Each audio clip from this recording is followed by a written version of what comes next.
Deus. Amarás a Deus sobre todas as coisas e ao próximo como a ti mesmo. Para isso, para afirmar a doutrina áurea, foi necessário que o Filho de Deus baixasse ao mundo e se submetesse ao suplício da cruz, que recebeu tranquilo, resignado e bom, na esperança de que a doutrina do sacrifício ficasse implantada no seio da humanidade. Mas a humanidade é rebelde, a humanidade tece na sombra, a humanidade fomenta planos, a humanidade não compreende o que é amar a Deus, e nós que nos consideramos felizes nesse mundo cor-de-rosa, ensombrado de azul púrpura, que nos sentimos deliciados por ouvir as cordas melodiosas dos instrumentos intangíveis, não podemos deixar de lastimar a condição da humanidade, que segue pelo mesmo caminho do vício, da dor, do pecado, atraindo para si influências tais como estas de que vos falei, e preparando lugares iguais para sua punição. E depois disso, vem dizer que Deus tem um inferno preparado para as almas, e depois disso, vem dizer que Deus tem purgatório para a punição dos pecados. Não, meus amigos, o Espírito faz jus, pelos seus atos, pelos seus pensamentos, pelas suas realizações criminosas, a esses lugares de que vós vos afastais em pensamento, pelo medo tão somente. Alerta criaturas humanas. Alerta contra este inimigo que mora em cada um de vós. Alerta contra este egoísmo brutal, que incensa a vossa vaidade, que dá asas ao vosso orgulho, e que ao mesmo tempo, vos produz a cegueira que vos faz desconhecer a Deus. Alerta, vigilância, e prece. Amando a Deus sobre todas as coisas e ao próximo, conforme Jesus ensinou, estareis ao abrigo das coisas terríveis, que a vossa imaginação não pode conceber, mas que aterroriza. Deus vos guarde de todo mal, Deus vos ensine a pensar bem. Paz seja concedida por Deus a todos os homens. Vicente de Paulo. Formação de caracteres. Irmãos amados e meus amigos, esteja convosco a paz de Jesus. Estudar Espiritismo, meus caros irmãos, é ilustrar a mente de conhecimentos úteis, proveitosos para esta vida e para a vida futura. A ciência espírita, em sua filosofia, deve ser estudada, meditada, por todos aqueles que têm aspirações para uma vida melhor após a morte. No entanto, ilustrar a mente, preparar o espírito intelectualmente para essa grande compreensão, não é o ponto principal da doutrina espírita. Ela visa principalmente a formação do caráter do indivíduo, a apuração dos seus sentimentos bons, a limpeza de todo pecado, o extermínio de toda culpa. Assim, Espiritismo tem por alvo principal o preparo interno das almas, pela bondade, pela misericórdia, pela doçura, pela prática compreensiva da caridade, antes de que pela ilustração mental da sua faculdade inteligente. Se pudermos para e passo fazer esses dois conhecimentos seguirem, bom será. Mas, se o indivíduo não tem inteligência suficiente para a apreensão de conhecimentos assaz profundos, nem por isso deixará de ter capacidade em seu coração, isto é, na sua própria alma, para a compreensão do bem. Procuremos, pois, meus amigos, nesses ensinamentos profundos da Palavra de Deus, formar caracteres, para apresentá-los a Jesus. E como se pode formar no indivíduo um caráter bom? Ensinando-lhe como corrigir aquilo que está errado, para substituir esses erros pelas virtudes que lhes são opostas.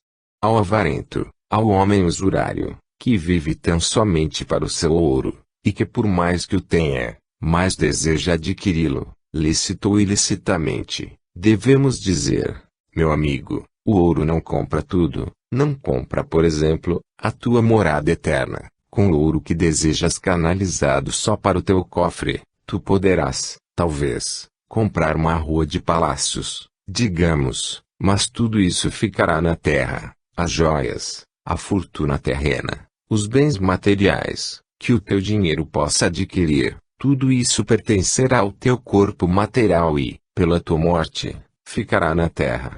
O teu ouro não te comprará uma só virtude. Para o orgulhoso, devemos chamá-lo e dizer, meu amigo, todo esse orgulho que carregas sobre ti, te reduzirá a pó, a cinza, a nada, porque és homem como os outros são. Por mais que queiras dar envergadura material vida permanente, não o poderás fazer, porque dia chegará em que esse corpo cessará de viver, dando o coração a sua última pancada no relógio da existência. Daí por diante, o teu orgulho de nada te valerá. É possível que ele te tenha conquistado, na terra, posição acima dos humildes, mas perante Deus serás ínfimo. E assim, poderemos ir falando para o egoísta, para o vaidoso, para aquele que ama-se somente, em detrimento dos outros, para o ambicioso e para as demais criaturas afastadas da virtude. Meus amigos, é assim que se preparam caracteres. Os homens de boa vontade devem exercer uma disciplina severa consigo mesmo, para analisar em que é que estão falhos e edificarem a virtude, exatamente nesse lugar em que ela falhou. É difícil, nem nós, os do outro plano da vida, que também tivemos lutas aqui, que também fomos homens, que estivemos em contato com as tentações da terra, podemos negar essas coisas, nem tampouco pelo fato de termos passado para um mundo bem melhor que este. Estamos por isso regenerados por completo daqueles senões que a vida material gravou em nós, mas temos, sobretudo, a intenção de abrir-vos os olhos. Não se nos diga, portanto, tu falas. Mas quando estavas aqui eras diverso. Não se diga, porque é falta de caridade. Nenhum de vós que está na terra presentemente executa uma ação que nunca deveria ter realizado, passando para o plano além, vem aqui aconselhar a mesma coisa, a menos, um mal intencionado.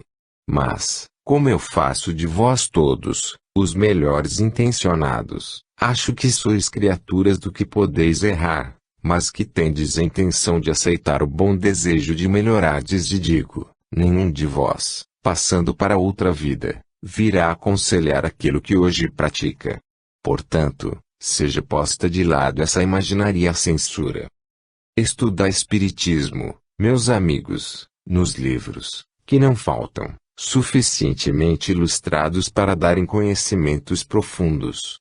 Estudai-o, sim, mas procurai sobretudo aprender nos exemplos que o Cristo deixou, onde se encontram escritas, bondade, caridade, amor ao próximo, fraternidade.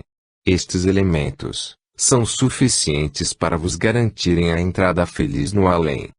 Permita o Senhor que estas considerações feitas sobre este tema, que bem melhor poderiam ser feitas por espírito de mais compreensão, possam calar no vosso ânimo de tal sorte, que daqui em diante sejais criaturas estudiosas, mas sejais também criaturas executantes da vontade de Jesus. Paz conceda o Senhor a todos os homens. Que a sua bênção repouse sobre vós, melhorando-vos, orientando-vos, trazendo-vos aquela paz que só pode partir do Cordeiro Imaculado de Deus. João de Freitas.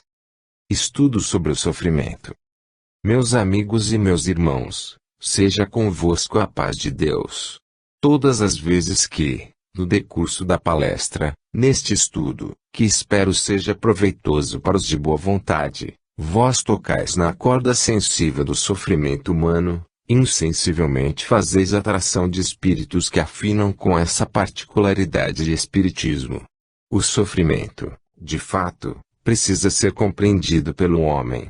Ver em cada dor, em cada agonia, um castigo, é interpretar mal a misericórdia divina. Ver em cada sofredor, um espírito em expiação, também é pouco acertar. Efetivamente, há provas que os espíritos antecipadamente aceitaram, por meio das quais eles vêm expiar as suas culpas, regenerando a sua alma. Há dessas provas, mas há também a ânsia de progresso. Há espíritos que, desejosos de subir mais depressa, não hesitam em receber uma cruz, e, por meio desse sofrimento, que lhe esteja diante dos olhos, patente, subir. Melhor será não julgar e apelar para a misericórdia divina, porque ela jamais faltará àquele que com fé bater à sua porta. Se o paciente tem uma necessidade extrema daquele sofrimento, para a reabilitação do seu espírito, certamente, Deus o conduzirá até o fim, para que, uma vez esgotado o cálice do sofrimento, esteja a alma perfeitamente sã de todo o pecado que deu lugar àquela punição. Meus amigos, há quadros dolorosos na vida, que o espírito se confrange simplesmente em ver, e, como alguns de vós, sofredores na terra, moral ou fisicamente, não podeis ter conhecimento de tudo quanto passa longe de vós. Vou relatar o que vi há bem poucos dias e que tocou as fibras do meu ser, de forma a me fazer prostrar diante de Deus, em pensamento, para lhe suplicar do íntimo da alma um alívio, uma gota do fluido salutar, para minorar aquela grande dor. Bem longe da vossa terra, em lugar longínquo, residia um casal, marido e mulher. Felizes viviam, não obstante a sua pobreza, ou talvez exatamente por isso. Aspirações não tinham, o pão de cada dia lhes era suficiente, e eles se amavam reciprocamente, e se confortavam, orando a Deus e pedindo para outros a felicidade de que gozavam. Eis, senão quando no horizonte dessa felicidade se esboça alguma coisa que encheu de alegria o lar humilde dessa pobre gente. Era o anúncio do primeiro filho. Ela era esperado ansiosamente. Representaria para aquela pobre gente o cúmulo da aventura. Marido e mulher arquitetavam planos sobre o que haveria de ser aquela criança. Eles imaginavam-na de toda forma, sempre linda, sempre boa, sempre perfeita. Chegou o dia almejado. E, em vez de vir um filho, nasceram dois. Foi motivo de maior alegria, porque a benção de Deus como que cedia o seu limite, esperava um anjo. E vieram dois. Mas, ó, tristeza! Um deles não enxergava. Em poucos dias se verificou que os olhos da criança eram mortos para a vida. Primeira lágrima rolou pela face pálida da pobre mãe. Uma ruga se fez na fronte do pai apreensivo. Ele tomava o filhinho no colo e lastimava a sorte, um cego. Correram-se os anos. O cego se fez uma criatura bondosa, um verdadeiro anjo da família. Ele não podendo trabalhar, porque, naturalmente, sem a visão natural dos seus olhos materiais, não podia ser um elemento útil no trabalho. Mas deu para as artes, cantava e a sua voz era tão bela, que os pais ficavam extasiados, ouvindo-o cantar como um rouxinol, e o pobre ceguinho era a alegria da casa. O outro, tinha perfeita saúde, era robusto, era forte e enxergava um pássaro à distância. Seus olhos eram bons, mas a alma não enxergava bem. Estavam os pais cruciados por dois lados. Um, era bom e tinha os olhos baços para a luz. O outro não tinha bons instintos, mas tinha vista de lince. Um pelo olhar da alma enxergava as grandezas do infinito, sentia o amor de Deus em seu coração e nunca teve para seus pais, senão palavras de amor e respeito. O outro, orgulhoso, terrível, com instintos sanguinários, perverso, nem respeitava o amor da própria mãe. E os tempos foram correndo. O ceguinho em pouco tempo, acometido de terrível moléstia, foi minando, até que o seu débil organismo físico, teve o último dia de existência na terra e o espírito partiu para o além, para enxergar as belezas que o mundo não lhe revelou. O coração da pobre mãe sangrou, porque a separação de um filho é a causa mais dolorosa para um coração materno. E, não obstante a sua crença em Deus, a certeza de uma vida melhor, essa separação foi horrivelmente dolorosa. O outro viveu, e a sua vida foi longe, mas foi sempre uma vida de crimes, uma vida má, uma vida desviada do caminho do bem. E a pobre mãe terminou os seus dias, levando-lhe no cárcere o alimento de que ele necessitava para sustentar o pobre corpo. Lá estava o homem robusto, o homem são, forte, valoroso, preso nas grades de um cárcere, por haver inúmeras vezes violado o mandamento divino e as leis dos homens. Meus amigos, eu vi esse quadro e quanto foi doloroso. Como eu procurei incutir nessa pobre mãe a ideia de que seu filho cego, era uma criatura feliz não obstante nunca ter visto a luz do dia, porque morrer cego, significa a mãe ser vidente no além, E ele partiu com os olhos da alma perfeitamente abertos para descortinar as belezas do além. Enquanto que o outro, preso ao crime, descrente de Deus, do seu poder, sem ter amor no seu coração por ninguém, violando a lei de Deus a cada instante, até por pensamento, foi terminar os seus dias em um presídio. A sua pobre mãe recebeu o golpe mais profundo. E o seu organismo não pode resistir àquela via crucis de todos os dias, para o presídio, para casa, o alimento do filho, a volta ao lar. Eu vos conto estas coisas, meus amigos, porque sei que vós tendes sofrimentos e sois testemunhas de muitas dores, vós tendes muitas mágoas, cruciando as vossas almas, mas vós não tendes este dilema na vossa vida, escolher entre a vida e a morte. Triste condição de um coração materno, cheio de ternura e amor entre dois filhos, um, que não via o mundo, mas que via a Deus, outro, que não via a Deus, mas que via o mundo. Situação dolorosíssima. E não penseis que fantasio, porque eu vos digo, no momento presente, todos partiram, só ele ainda espia no cárcere o seu crime. Só ele. Os pais já lá se foram.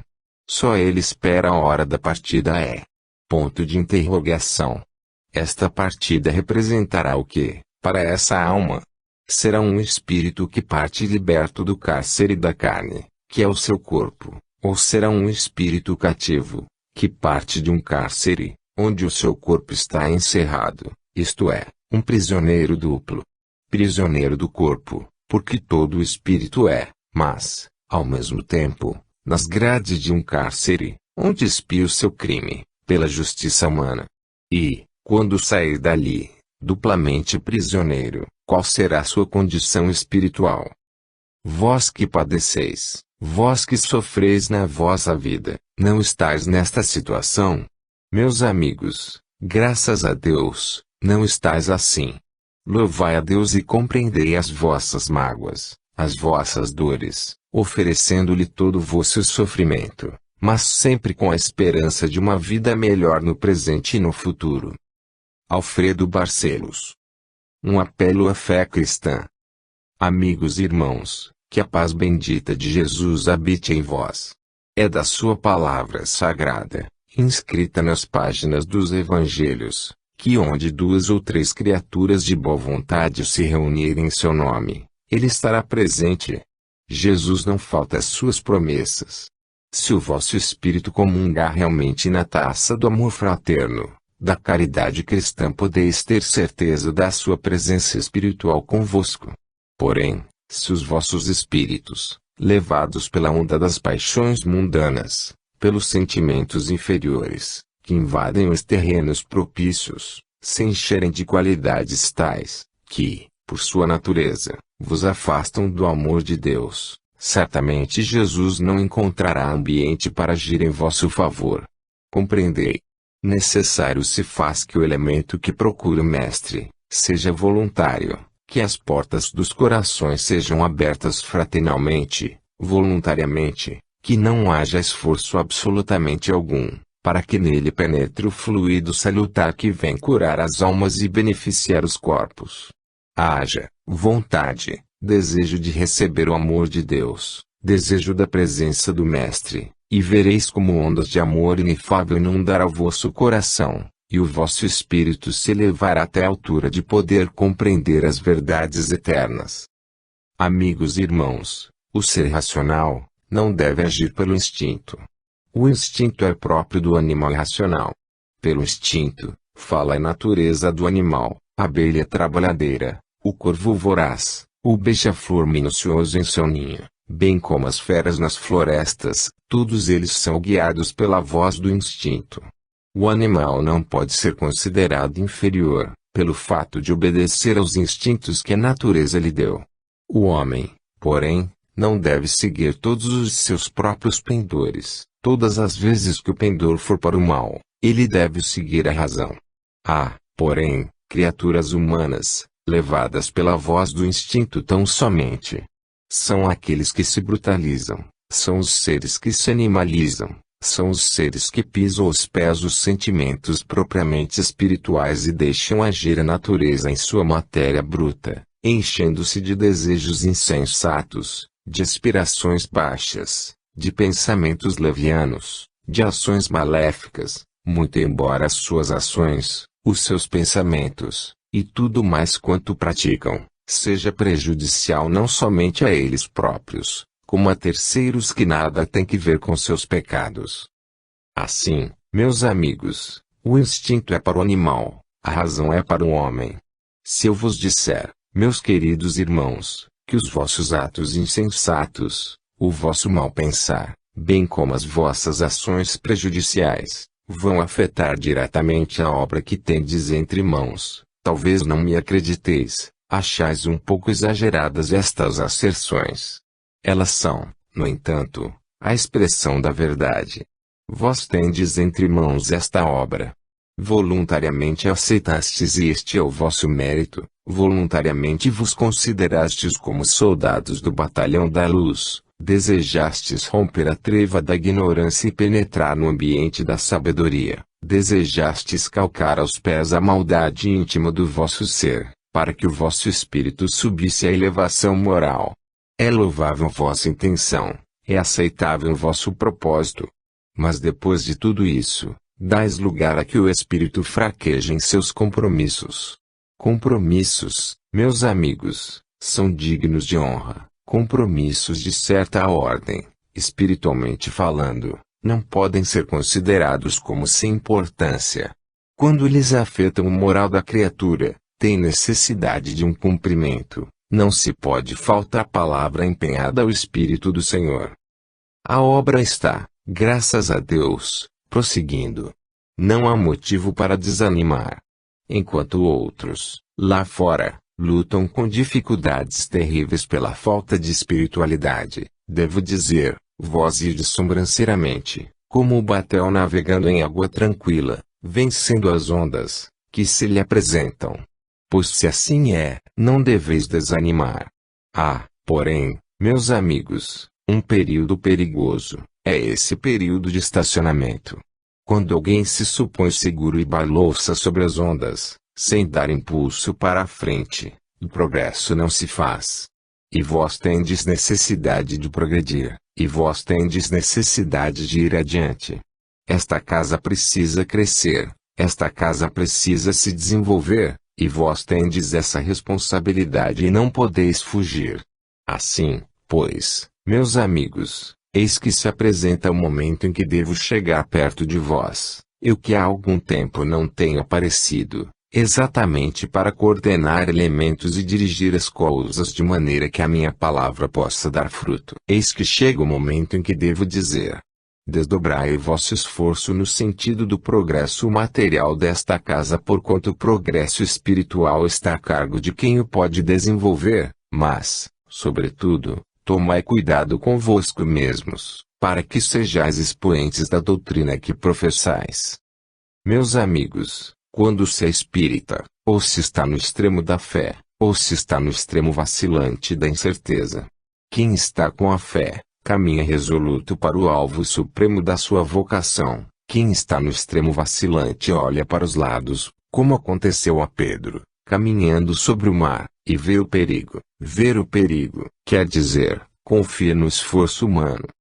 Olhai para cima, levantai as vistas para além da montanha, na figura sublime do profeta. Olhai para o além, tirai do vosso coração tudo quanto for dúvida a respeito da palavra de Deus sobre espiritismo. Purificai-vos. Endireitai as vossas vidas pelo caminho da pureza e da moral, corrigi-vos das vossas faltas até domésticas, porque os erros praticados no domicílio afetam a moral do indivíduo, e afetando a moral, corrompem o caráter, corrompendo o seu caráter, afetam a doutrina, e afetando a doutrina derrubam planos sublimes, muitas vezes. Andai, pois, meus amigos, confiantes nas promessas de Deus, e fazei um esforço hercúleo, para que brevemente possais ter o prazer de ver que este asilo progride materialmente, graças ao vosso esforço, graças ao vosso braço, e pedi a Deus que do alto da sua glória, volva os olhos para todos vós, curando as vossas chagas morais, levantando-vos da vossa fraqueza, ajudando-vos a caminhar para o infinito e ensinando-vos a ter, não somente na memória, mas no íntimo do vosso espírito, as palavras de amor e verdade que os servos benditos do Senhor vêm trazer todos os dias. Tenho estado sempre vigilante a pensar em vós, como vos disse, coordenando elementos para mais um apelo decisivo à fé cristã. Até. José Dácio.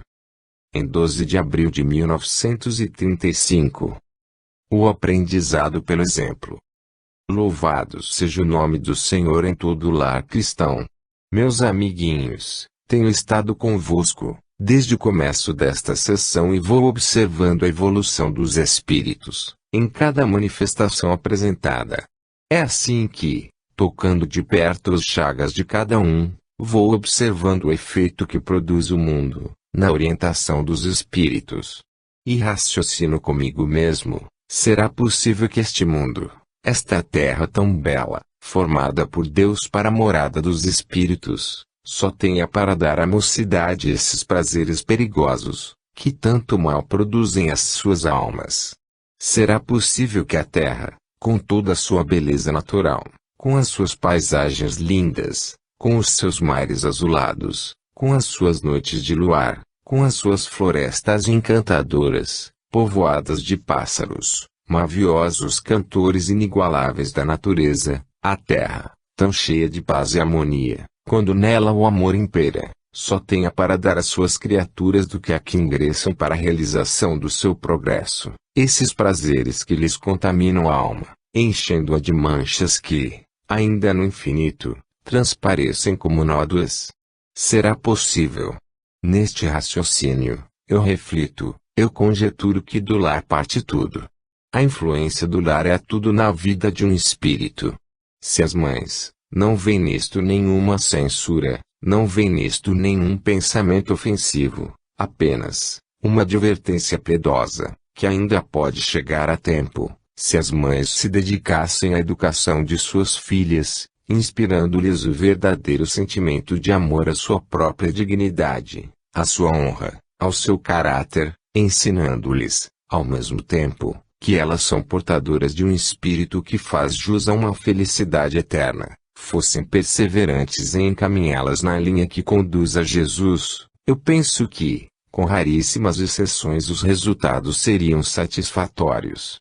Igualmente, o lado paterno, cuja influência é notável sobre a formação do ambiente da família. Se o homem demonstrasse perante os seus filhos que é um caráter ilibado, isento de vícios, cumpridor dos seus deveres, ensinando-lhes o valor do trabalho e do produto honesto do seu esforço, também os rapazes não se desviariam tanto. Mas o que vemos na sociedade? O que vemos na família? Senhoras, que, mal desponta o dia, já estão pensando na hora de comprar os artifícios, na cidade, com que venham consertar a beleza já emurchecida do seu corpo físico, os homens, entretendo, perante os filhos, conversas impróprias da mocidade, sobre jogos, sobre mulheres, por que não dizer, sobre bebidas, dando um exemplo, perante a criança, que tudo vê, embora pareça o contrário, de um caráter fraco, nada mais. E assim, por um lado, a fraqueza das mães, por outro lado, o vício dos pais, são exemplos permanentes, com raríssimas exceções, em todos os lares. Mais tarde, feita esta sementeira, querem os homens, querem as mulheres, colher virtudes nos seus filhos. Meus amigos e meus irmãos, nós estamos em uma casa espírita. O ideal desta casa é a formação de caracteres puros, para oferecer a Jesus mulheres capazes de demonstrar fé, perante o mundo. Nós, os espíritos, procuramos orientá-las, intuindo-lhes o amor à verdade, o horror ao vício, e, ao mesmo tempo, a dedicação à virtude. Nós contamos convosco para esse fim, nós contamos com a vossa boa vontade, porque o exemplo que poderíamos dar, já não somos materiais para fazê-lo. O que podemos fazer é aconselhar, é dizer, é incutir, é auxiliar, é amparar. A vós cabe o exemplo. Minhas amigas, vós que sois moças, compreendei que, por melhores atrativos que a terra ofereça, nenhum desses bens é comparável à vida espiritual que desfruta uma alma tranquila. Vós, senhoras, por melhor orientadas que sejais na vossa vida material, não dispenseis a atenção do além. Orai, e, nas vossas preces, pedi sempre a Deus a orientação do alto, e lembrai-vos que, como criaturas espíritas que sois, os olhos daqueles que não são, estão sempre em cima de vós. Homens, sede o exemplo, sede constantes na vigilância sobre vós mesmos, aboli todos os vícios. O vício é o principal inimigo do homem. O vício rouba a sanidade do pensamento, o vício estraga o organismo físico, corrompe o espírito. E, quantas vezes, sob a sua ação, o homem pratica atos que ele próprio reprova, quando em estado normal. Condene-se, pois, o vício, sob qualquer manifestação, quer o jogo, quer a bebida, quer a nação nociva de qualquer ordem, quer na libertinagem, quer na intoxicação, enfim, de qualquer maneira que se manifeste, seja condenado logo. A mulher tem um inimigo dentro de si, um inimigo que destrói como fogo, a vaidade. A vaidade, que a faz pensar que o seu valor depende da fisionomia do seu rosto, e, então, se é loura, quer ser morena, se é morena, quer se clara, se é gorda, quer emagrecer, se é alta, deseja ser baixa, se é baixa quer crescer, e, para esse fim, até os tacões dos sapatos é preciso aumentar para dar figura esbelta a um corpo que a natureza fez perfeito. Ó, mulheres, cuja beleza da alma, nós vemos tantas vezes obscurecida por essa vaidade, que o mundo insensível vos faz tornar a terra ridículas, no meio dos que não são. Quanto brilha uma senhora simples, modesta, elegante, tendo espelhada no olhar a pureza dos seus sentimentos, refletindo no rosto, nas linhas embora curvas, enrugadas pela velhice, almas nobres, capazes de energia, capazes de ações brilhantes, capazes de verdadeiros sacrifícios. Quanto entusiasma!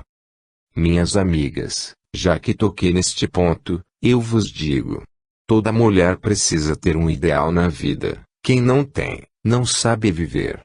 Vós que tendes o desejo de levar adiante esta obra de caridade, juntai-vos, esforçai-vos cada vez mais, pelo seu adiantamento e não vos descureis das vossas responsabilidades, como, infelizmente, muitas fazem, não se lembrando, não cogitando dos meios, para cumprir as obrigações que voluntariamente aceitaram. Não sejais números, fazei o possível para desempenhar as vossas obrigações. Homens, que sois o braço forte de todas as empresas, que estáis acostumados à luta, que estáis acostumados à adversidade, que sabeis lutar contra as causas adversas, com um vigor admirável, não deixeis o vosso ânimo abatido. Sede como verdadeiras muralhas, firmes, para poderdes enfrentar a adversidade, a dor. E lembrai-vos de que cada um de vós, que com seu esforço, com seu talento, com seu braço, contribuir para uma obra grandiosa como esta, terá ricas bênçãos para o seu espírito, e um dia, quando nos encontrarmos face a face nesse além grandioso, que hoje desfruto, teremos a satisfação de dar glória a Jesus, teremos a satisfação de dar graças a Deus, pela felicidade que preparamos para os nossos espíritos. Glória seja dada a Deus. Irene. Em 12 de abril de 1935. Palavras finais. O momento atual reclama uma ação vigorosa e enérgica dos crentes no Espiritismo. Tal ação deve visar a melhoria dos espíritos encarnados, para o bem geral da humanidade. Para que essa ação se produza eficientemente é necessário que o homem espírita modele de acordo com os ensinamentos provindos dos espíritos instrutores, que, sem interrupção, trazem aos de boa vontade os conceitos formados no aprendizado da vida. Eis o 11º fascículo do Além, Coletânea de comunicações que servirão de bússola àqueles que não desejarem navegar sozinhos no agitado pélago da vida material, onde a cada passo o batel da existência pode sossobrar de encontro aos perigosos recifes, ou encavar-se nos bancos escondidos sob a tranquilidade das águas aparentemente tranquilas. Lede-o, estudai-o, leitor amigo. Tirai dessas páginas abençoadas o alimento para a vossa alma, e transmiti a outros igual manjar espiritual. Fortificai-vos e dai exemplos do que se coadunem com o proveito que houverdes tirado dessas lições de sabedoria. Corrigi-vos. Emendai-vos, para que a vossa propaganda espírita possa no seio desta humanidade sofredora e tão afastada da doutrina ter o cunho verdadeiro do espírito cristão, que estas comunicações procurem implantar em vós. Sereis então elementos úteis de Jesus. Deus abençoe os elementos humanos e espirituais que concorreram para a composição de mais este exemplar dos ensinamentos evangélicos espíritas. Paz. Abril de 1935, Max. Fim.